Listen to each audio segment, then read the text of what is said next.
हमारे साथ खास मेहमान जोड़े हैं, उनसे आपका तारुफ कराते हैं। सबसे पहले संजय भूसरेड्डी हैं, चेयरमैन हैं रेरा यूपी के। दिनेश गुप्ता जी हैं, सचिव क्रेडाई के पश्चिमी उत्तर प्रदेश। और अभय कुमार जी हैं, चेयरमैन हैं जीपी बीपीएल के। और कुमार मिहिर जी हैं, अधिवक्ता हैं सुप्रीम कोर्ट के। और मिहिर गौतम पत्रकार हैं और इस तरह के मामलों को लगातार उठाते रहते हैं।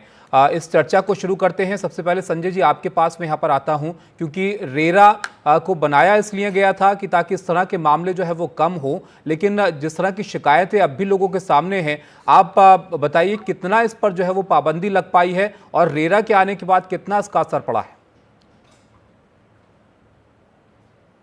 देखिए, 2016 1 मई 2016 को ये अधिनियम संसद द्वारा पारित किया गया और उसके बाद 1 साल राज्य सरकारों को समय दिया गया कि वे रेरा को स्थापित करें।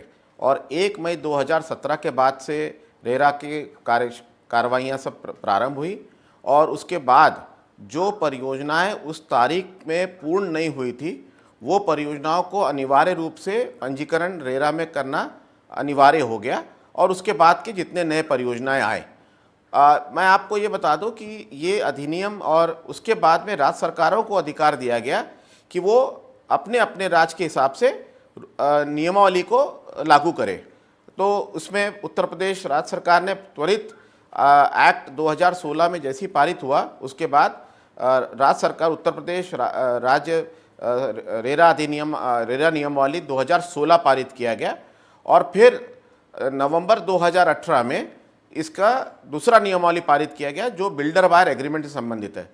एक चीज मैं आपको बता दूं कि अभी तक 60,000 के करीब लोग रेरा आ चुके हैं और जिसमें 50,000 केसेस रेरा ने निस्तारण कर दिया है।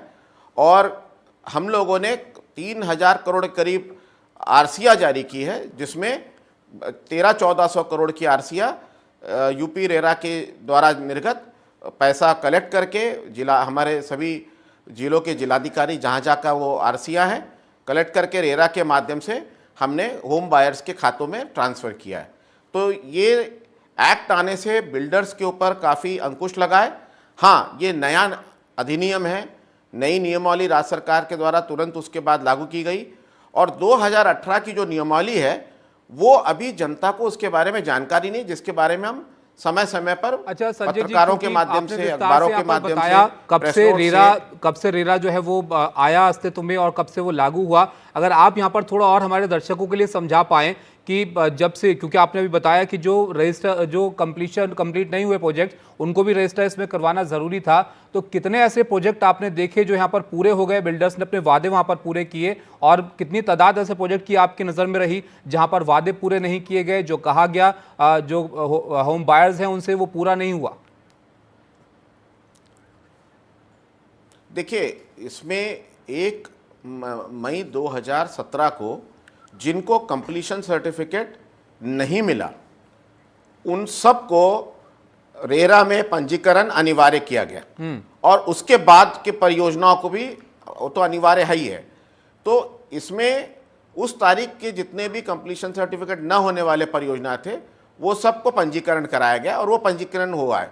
और इसी कारण 2017 के पहले के जो अपूर्ण परियोजना थे जिनमें कंप्लीशन सर्टिफिकेट नहीं हुआ, वो लोग रेरा में आके अपनी शिकायत धारा 31 के अंतर्गत दर्ज कर पाए और उनको उनकी सुनवाई करने के बाद उनका कब्जा दिलाना, उनकी रजिस्ट्री करवाना और उनको जो विलंब अवधि है, जो जितना प्रमोटर ने जो वादा किया, जैसे प्रमोटर ने वादा किया मैं 2018 में दूंगा 1 जनवरी को और नहीं दिया, उसने 20 में दिया, तो 2 साल का उसका जो इंटरेस्ट है वो MCLR+1, MCLR+1 का मतलब होता है जो स्टेट बैंक का हाईएस्ट लेंडिंग रेट होता है उसका हम 1% जोड़ के उस पर हम इनको इंटरेस्ट दिलाते हैं, ब्याज दिलाते हैं। तो ये होता है। उसके अलावा रेरा में एक और हमारा फोरम है जिसको एडजुडिकेटिंग अथॉरिटी बोलते हैं, न्याय निर्णायक अधिकारी। वो अगर किसी का आवास डिफेक्टिव है, उसमें टेक्निकल डिफेक्ट है या स्ट्रक्चरल डिफेक्ट है, तो रेरा अधिनियम में 5 साल का उनको समय दिया गया है कि वो रेरा में न्याय निर्णायक अधिकारी के यहाँ फॉर्म N हम कहते हैं, जिसमें धारा 71 के अंतर्गत वो कॉम्पेंसेशन क्लेम कर सकते हैं। और वो हम लोगों ने कई केसेस वहाँ के भी निस्तारित करके उनको कॉम्पेंसेशन दिलाया। जी बिल्कुल, तो यहाँ पर कंपनसेशन के लिए भी यहाँ पर उपाय हैं, जो डिले बिल्डर कर रहे हैं उनके लिए भी यहाँ पर है। दिनेश जी, अगर इतना सब कुछ है फिर भी ये दिक्कतें कम क्यों नहीं होती हैं? बिल्डर्स को लेकर शिकायतें लगातार बरकरार क्यों हैं? जी, मेरे से जी मेरे से पूछा आपने? जी जी जी देखिए, ये जो साहब ने कहा अभी कि 2017 में रेरा एप्लीकेबल हुआ, बट ये जो जितनी प्रॉब्लम्स है, ये जो नोएडा, ग्रेटर नोएडा में है, ये 2017 से पहले की बहुत ज़्यादा है। जो लेगेसी है वो ही घूम घूम के उन्हीं बिल्डरों की ये कंप्लेंट्स है, उन्हीं का रिजोल्यूशन नहीं हो पा रहा। जब से रेरा आया और रेरा में जब से रजिस्टर्ड हुए नए प्रोजेक्ट, जो रेरा में आने के बाद लॉन्च हुए, मैं नहीं मानता कि उनकी बहुत ज़्यादा प्रॉब्लम्स है। और ये प्रॉब्लम भी उनकी है जो बड़े बिल्डर जिनके 50-50 प्रोजेक्ट, 100-100 प्रोजेक्ट जिनके चल रहे थे, और वो बहुत सारे स्टॉल्ड हो गए, और उसके बाद जो है लिटिगेशंस बढ़ गए, कोर्ट्स में चले गए, एनसीएलटी में चले गए, ईओडब्ल्यू, वहाँ सब जहाँ चले गए। उसमें भी रेरा के पास जितनी ये 60,000 सर कंप्लेंट बता रहे हैं, उनमें से आधी से ज्यादा कंप्लेंट ऐसे बिल्डर्स की है। लेकिन उनका भी सॉल्यूशन धीरे धीरे करके, जैसे आप एक कुमार मीर साहब बैठे हैं, जी बहुत ही बड़ा इनिशिएटिव था इनका। इन्होंने सुप्रीम कोर्ट से आम्रपाली के सारे बायर्स को घर दिला दिया। कुमार मिहिर साहब हर हियरिंग में वहां होते थे और बायर्स का जोर शोर से वह मुद्दा उठाया उन्होंने। एनबीसीसी को प्रोजेक्ट मिले और आज देखिए पूरी आम्रपाली का सारा सॉल्यूशन हो गया। उसी तरह से अब कुछ बिल्डर्स ऐसे हैं जो बचे ही नहीं, कि वो या तो जेल में चले गए हैं या फिर जो है ऑब्सकॉन्डिंग है। अब जिन्होंने फ्रॉड प्लान करके ही कोई ग्रुप हाउसिंग लॉन्च जी करी होगी कि जी पैसा खाना ही है, अब अब उसका यही तो सॉल्यूशन यहाँ तो पर मसला है ना सर, कि अब बिल्डर की गलती का खामियाजा उन लोगों को भुगतना पड़ता है जो घर की आस लगाए यहाँ पर बैठे होते हैं। आपका जिक्र उन्होंने किया कुमार मेहर साहब, आप भी जरा बताइए किस तरह के मामले सुप्रीम कोर्ट तक आपने उठाए हैं और क्या क्या जो बड़ी शिकायतें हैं लोगों की यहाँ पर रही हैं बिल्डर्स को लेकर? देखिए, 2-3 तरह के मामले हैं। एक तो भूसरेड्डी साहब ने कहा कि रेरा नया कानून है, बट नया कानून आते आते भी 2016 का कानून है, हम 2025 में बैठे हैं, 10 साल हो गए करीब करीब, तो अब ये उतना नया भी रहा नहीं। लेकिन जैसे दिनेश जी ने बताया, ज़्यादातर प्रॉब्लम उन प्रोजेक्ट में है जो 2016 से पहले लॉन्च हुई थी, जिसको हम लेगेसी प्रोजेक्ट बोल सकते हैं। इसमें 2-3 तरह के दिक्कतें हैं। एक तो पहली दिक्कत वो है जो प्रोजेक्ट बने नहीं। दूसरी दिक्कत उन लोगों की है जहां प्रोजेक्ट बन गए, लोगों को घर मिल गया, वहां रजिस्ट्री की समस्या है। तीसरी दिक्कत उस तरह के प्रोजेक्ट में है जहां लोग रह रहे हैं लेकिन वहां मेंटेनेंस ठीक नहीं है, एमिनिटीज़ ठीक नहीं है, कहीं पावर बैकअप का प्रॉब्लम है, कहीं कुछ और प्रॉब्लम है। तो ये मोस्टली ये 3 तरह की समस्याएं बायर्स फेस कर रहे हैं। एक और चीज़ जो रेरा के आने के बाद हुई है, थोड़ी ओवरसाइट तो हुई है बिल्डर्स पे, लेकिन वो सारे प्रोजेक्ट जो एनसीएलटी में चले गए, जैसे दिनेश जी बता रहे थे, या किसी कोर्ट में चले गए, वहाँ पे रेरा के पास उतना अधिकार नहीं होता। एनसीएलटी आईबीसी कानून के अंदर जैसे ही कोई प्रोजेक्ट एडमिट होता है, वहाँ मोरेटोरियम लग जाता है। वहाँ के बायर रेरा के पास नहीं जा सकते। उनके पास एक ही उपाय है कि वो एनसीएलटी के सामने जाएं, अपना क्लेम फाइल करें, और पूरा प्रोसेस के तहत अगर कोई बिल्डर आके कहता है कि मैं ये प्रोजेक्ट टेक ओवर करके बनाना चाहता हूं, तभी वो प्रोजेक्ट बन सकता है। यूपी रेरा की वेबसाइट के हिसाब से सिर्फ उत्तर प्रदेश में करीब 200 प्रोजेक्ट हैं जो आज की तारीख में एनसीएलटी में है, जिनमें आईबीसी के कानून के अंदर इंसॉल्वेंसी प्रोसीडिंग चल रही है। अगर आप 1000 फ्लैट भी माने इन 200 प्रोजेक्ट में, तो सोच लीजिए कितने फ्लैट फंसे हुए हैं। इसके अलावा रजिस्ट्री की समस्या, मिहिर जी यहाँ बैठे हैं, जो बड़े दिनों से रजिस्ट्री की डिमांड होम बायर्स की चल रही है नोएडा एनसीआर में, जहाँ बने हुए फ्लैट्स में रजिस्ट्री की समस्या है, अम्यूनिटीज की परेशानी है। हाँ, अम्यूनिटीज की परेशानी है। जो लोग बन ही नहीं पाए हैं, वैसे तो बहुत सारे मामले हैं। लेकिन यहाँ पर अभय जी, आपके पास भी यहाँ पर मैं आऊंगा। मसला तो यही है ना कि अगर बिल्डर डिफॉल्ट भी यहाँ पर कर दे तब भी लोगों के लिए परेशानी है, फिर एनसीएलटी में जाएगा, वहां पर और ज्यादा वक्त उसमें लग जाएगा। अभी एनसीएलटी के बारे में लोगों को एक चीज़ समझना बहुत ज़रूरी है, जैसा भाई साहब बता रहे थे कि जब एक बार एनसीएलटी में कोई भी मैटर चला जाता है तो उस पर एक मोराटोरियम लग जाता है। तो ये मोराटोरियम लगने के कारण आप ये समझिए कि यहाँ पर कोई प्राधिकरण है या कोई भी अथॉरिटी है जो लैंड सैंक्शनिंग अथॉरिटी है, वो फाइनेंशियल क्रेडिटर से ऑपरेशनल क्रेडिटर बन जाता है, तो उनका क्लेम तो खुद ही बहुत ज़्यादा नीचे आ जाता है।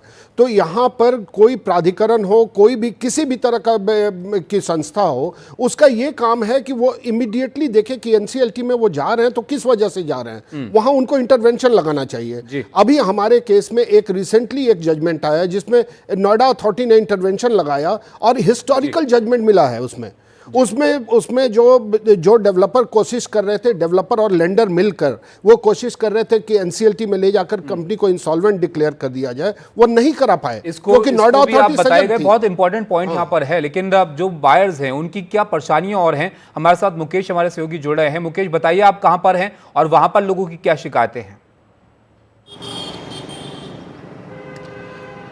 देखिए, इस वक्त मैं नोएडा एक्सटेंशन में हूं और यहां पर एलिजेंट नाम से एक प्रोजेक्ट है और इस प्रोजेक्ट को लेकर बहुत सारी परेशानियां हैं। बहुत सारे बायर्स मेरे साथ हैं, बारी बारी से बात करते हैं। सर, किस तरह की परेशानियां हैं, क्या नाम है आपका? मेरा नाम नरेंद्र सिंह रावत है। यहाँ पे परेशानी क्या है, 2010 में लोगों ने ये घर बुक किए थे। किसी ने बैंक से लोन लेके लिया, किसी ने अपने फंड से लोन लेके बिल्डर को दिया है। 2014 में इसको हैंड ओवर करना था। इसमें था 36 मंथ प्लस माइनस 6 मंथ। लेकिन आज 2010 से 2025 हो गया, अभी तक हैंड ओवर नहीं हुआ। कईयों को इन्होंने हैंड ओवर दिया है लेकिन उसमें जनरल एमिनिटीज़ नहीं है। आज की तारीख में बिजली का प्रॉपर कनेक्शन नहीं है, सीवरेज का कोई वो नहीं है, सड़क नहीं है, स्ट्रीट लाइट नहीं है, पार्क नहीं है, बारबेट फेंसिंग नहीं है। चारों ओर से चोरी का डर लगा रहता है। कई बार यहाँ फायर हो गया है क्योंकि यहाँ पे जो कनेक्शन है इलेक्ट्रिसिटी का वो प्रॉपर कनेक्शन है नहीं, इसलिए यहाँ पे फायर हो गया है और कई बार यहाँ चोरियाँ हो चुकी हैं। कितना पैसा आपने लगाया और किस तरह की परेशानियां हुई? सर, पैसा तो इन्होंने ऑलमोस्ट 95% ले लिया है हमसे। अमाउंट कितना हो? ऑलमोस्ट 50 लाख के आसपास तो हो गई। और 2012 में मैंने बुक किया था और हमारा देख के हमारी मासी जो बेचारी सऊदी अरब में वो लोग काम करते थे और मेरे कहने पे उन्होंने अभी इन्वेस्ट कर दिया। तो आप लोगों तो हमारा उनका मिला के ऑलमोस्ट 1 करोड़ रुपया हमारा लगा हुआ है और उसके बाद फिर वही तारीख पे तारीख मिलती आ रही है और अभी भी कंफर्म नहीं है कि मामला कब तक फाइनल होगा। तो हमारा सिर्फ एक इस पर रिक्वेस्ट और क्वेश्चन है फ्रॉम द एडमिनिस्ट्रेशन कि साहब, कॉमन लोगों के लिए तो कोई भी अगर क्राइम कर देते हैं उनके लिए बहुत तरह का कानून है और पुलिस उनके ऊपर क्या क्या करती है और कोर्ट में क्या होता है। लेकिन इस तरह के जो लोग हैं, जो इतने कॉमन लोगों के जो पैसे हार्ड एंड मनी हैं वो इन्होंने लगाया हुआ है, 12 साल 14 साल से वो रखे हुए हैं, तो उसके लिए कोई कानून नहीं है क्या? जी, आप बताएं, आपको कितना पैसा आपने लगाया और कब से आप परेशानी झेल रहे हैं? मैंने 2010 में ये फ्लैट बुक किया था और अभी जाके 2 साल पहले मतलब ज़बरदस्ती जाके हमने इसमें पोजीशन लिया है क्योंकि हमें लग रहा था कि ये तो पूरा करने वाला है नहीं, तो एटलीस्ट अपना कमरा तो फ्लैट तो ले लिया जाए। और इसमें बहुत सारा ये गड़बड़ ये और हुआ है कि बहुत डबल सेलिंग और हुई है। बहुत लोगों को 2-2 बार बेच दिया गया है, बेचारे परेशान हैं।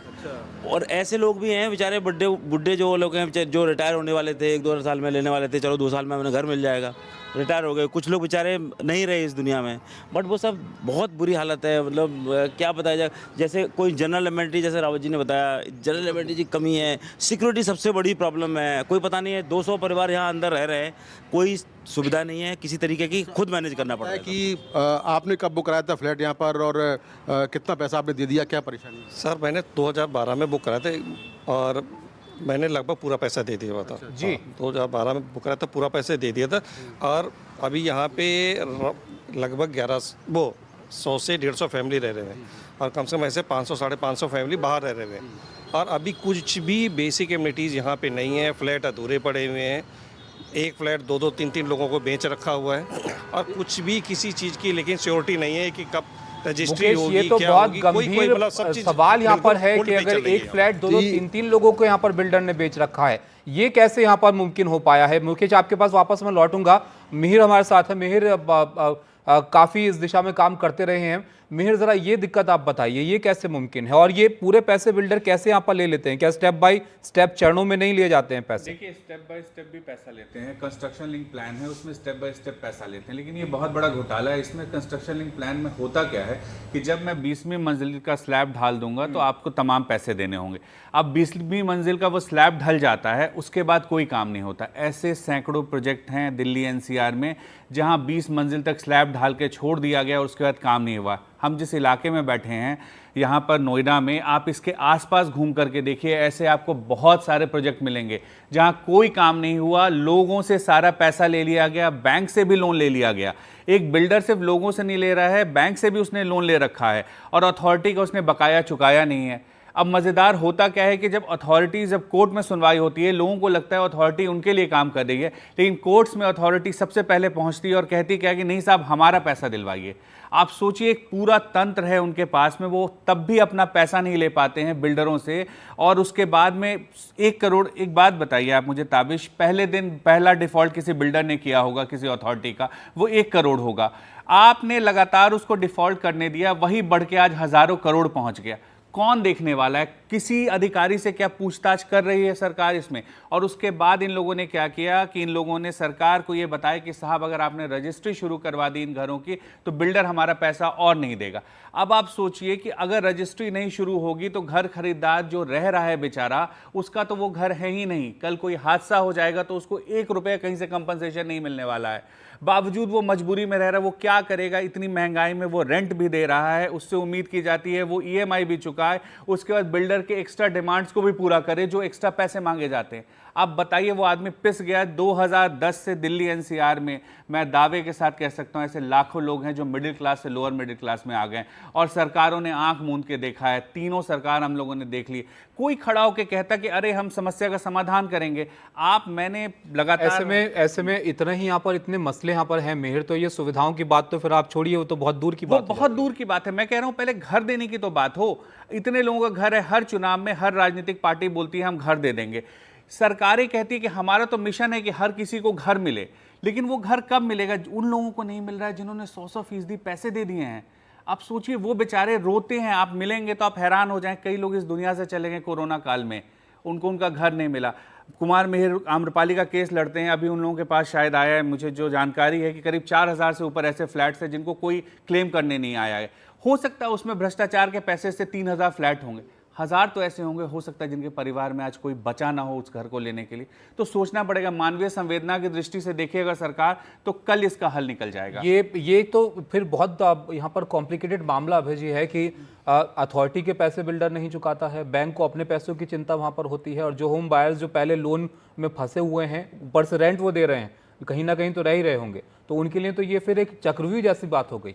बिल्कुल, मैं इसके ऊपर एक बात बताना चाहता हूं कि हर आदमी अपने प्रॉब्लम्स के बारे में बता रहा है, सॉल्यूशन की कोई बात नहीं करते हैं। यहाँ पर सॉल्यूशन पहले हमें ये समझना है कि हमारे कानून में इसका कोई सॉल्यूशन है कि नहीं। जैसा अभी मैंने पहले बताया कि एनसीएलटी में कोई जाता है तो एनसीएलटी में बहुत धांधलियाँ हो रही हैं। एनसीएलटी में बैकडोर से सेम बिल्डर आकर किसी दूसरे नाम से प्रोजेक्ट को टेक ओवर कर लेता है और वो क्लीन स्लेट पे साफ करता है, प्राधिकरण के पैसे गोल हो जाते हैं, सबके पैसे गोल हो जाते हैं वहाँ पे। अब इसमें यहाँ पर नोएडा अथॉरिटी या कोई भी अथॉरिटी हो, उसको यहाँ पर अटेंटिव रहने की ज़रूरत है। अभी जैसे हमारे केस में जब नोएडा अथॉरिटी अलर्ट थी, इतना बढ़िया जजमेंट आया एनसीएलटी से, जो कि वो अपने आप में एक हिस्टोरिकल जजमेंट है। अब मैं यहाँ पर भूसरेड्डी साहब भी हैं, मैं एक चीज़ बताना चाहूँगा भूसरेड्डी साहब, आपके इसके अंदर जो अभी समस्याएं हम लोग सुन रहे हैं कि कोई डबल सेलिंग हो जा रही है या किसी को कंप्लीशन मिल रहा है लेकिन सुविधाएं नहीं हैं, आपको ये डबल सेलिंग और रजिस्ट्री वाली समस्या का हल तो आपके रेरा में ऑलरेडी है। सेक्शन 13 यदि लागू कर दिया जाए यूपी में, तो मैं बताता हूँ ये रियल एस्टेट सेक्टर बदल जाएगा पूरा उत्तर प्रदेश का। जब ये महाराष्ट्र में, गुजरात में ये ऑलरेडी लागू है, जहां पर 10% पेमेंट लेने के बाद unless and until you don't register the flat, you don't register the documents, you पे द एंटायर स्टैम्प ड्यूटी, आप एक पैसे आगे मांग नहीं सकते हो। आपका वो एक कानूनी दायरे में बंध जाता है बिल्डर भी, बायर भी, प्राधिकरण भी। तो ये क्यों नहीं हम इसको लागू करते हैं सेक्शन 13? पॉइंट आपने यहाँ पर रेज किया है। संजय जी आपके पास मैं वापस आऊंगा, इस पर आप भी जवाब यहाँ पर दीजिएगा।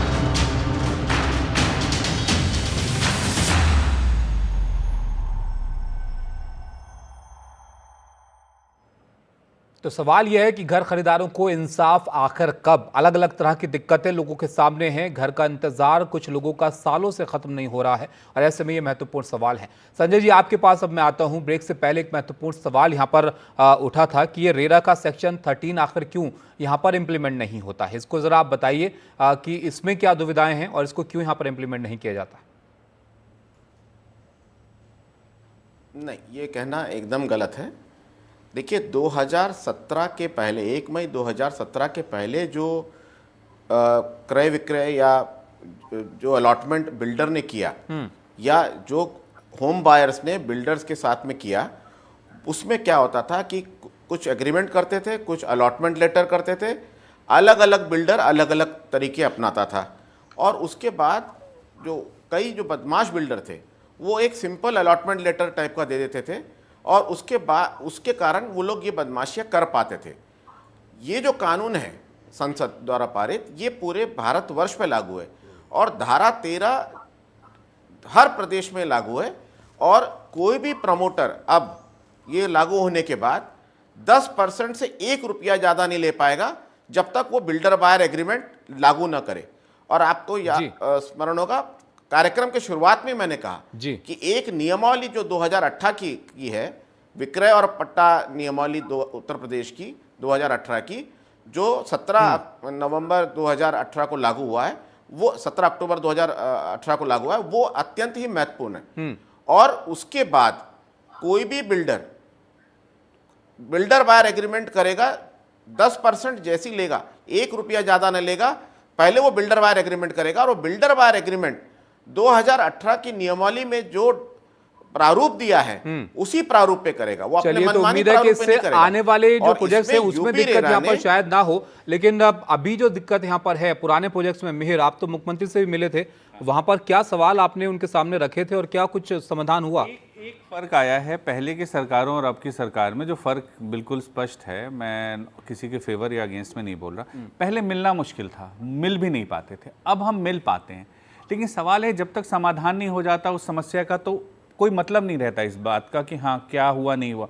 मुख्यमंत्री जी ने एक कदम ये दिखाया कि योगी आदित्यनाथ जी ने, कि उन्होंने कहा कि चलिए अमिताभ कांत कमेटी की सिफारिशें लागू करते हैं। लागू की गई, पूरी तरह क्यों नहीं लागू किया गया? अगर पूरी तरह उस सिफारिशों को लागू किया जाता तो बहुत ज़्यादा समस्याएं खत्म हो जाती, रजिस्ट्रियाँ शुरू हो जाती। स्पष्ट है बिल्डर का बकाया। एक चीज़ मैं बताना चाहता हूँ ताबिश, कि आप देखिए बिल्डर का बकाया है, ठीक है, मान लीजिए 10,000 करोड़ है, एक एग्जाम्पल मान लेते हैं। घर खरीदार की रजिस्ट्री अगर हो जाती, जो उनको पिछले 5 साल या 6 साल या 8 साल पहले देना था, वो भी करीब 10,000 करोड़ होता है। ना सरकार को बिल्डर का 10,000 करोड़ मिल पाया अभी तक, ना सरकार ने बिल्डरों का पैसा नहीं मिलेगा तो हम घर खरीदारों से पैसा नहीं लेंगे, तो घर खरीदारों से भी पैसा नहीं ले रहे हैं। तो कुल मिलाकर के जो घाटा है वो सरकार को ही हो रहा है। इससे सरकार को घाटा हो रहा है, लोगों को यहाँ पर घाटा हो रहा है और सब कुछ बिल्डर के यहाँ पर घूम रहा है। कुमार मिहिर जी, बहुत संक्षिप्त में क्या समाधान है फिर? देखिए समाधान 2 है।